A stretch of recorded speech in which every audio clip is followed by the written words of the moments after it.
I think the music, that background music has stopped, so you've found the source of it, it's stopping? Yeah, we weren't sure if it was a phone. It's not as bad up here as I think it is down there.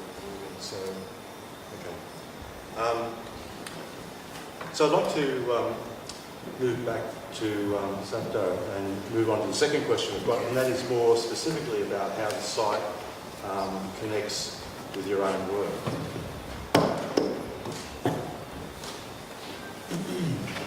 Sure. Yeah, I was thinking about that, and I think certainly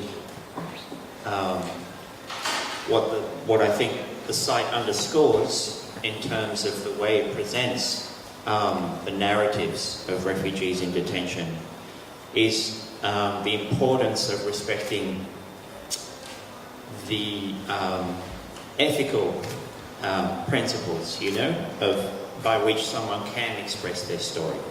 So, for instance, often, certainly when we were reading before about some deaths in custody, it's important to respect the wishes of family members, the need for privacy and the respect for people to be anonymous, for instance.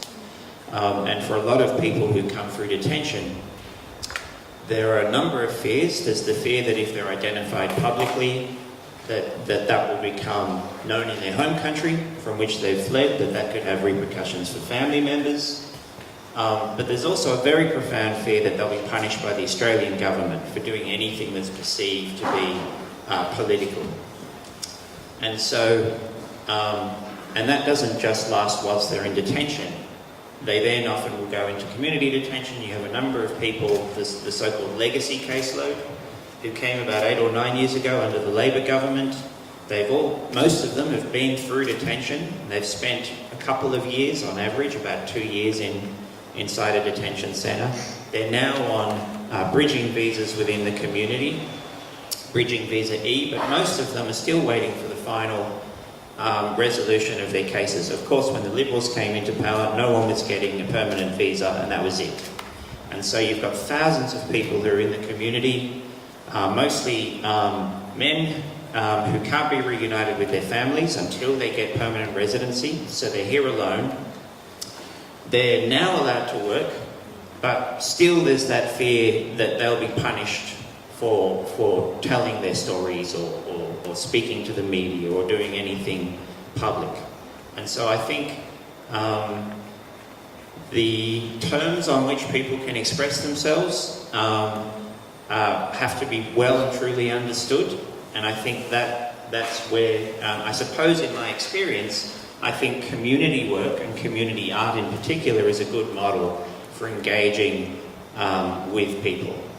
There's a difference between that and an artist who wants to collaborate with a refugee. So I've seen it happen, unfortunately, quite a few times in which an artist might go into a detention centre or meet a refugee in the community and have a big idea and want to use that refugee or that refugee community for their project, and the person, feels, I suppose, they go along with that for whatever reason, they join in with that project, but it's usually about inflating the ego and the grand vision of the artist, and people often are left feeling exploited and vulnerable and sometimes exposed.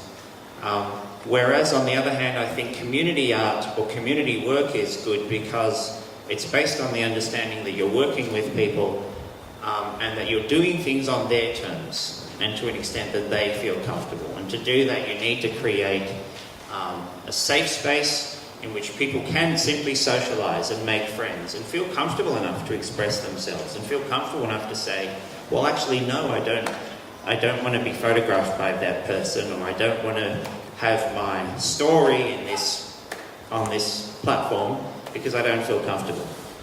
And I think you need to create a safe space for people to feel free enough to do that. So I think, I guess looking at the site, looking at the way it collates narratives and individual stories, looking at the way it also keeps privacy and anonymity where necessary, I think is very important. So I guess that was the main thing that struck me. Thanks, Safdar.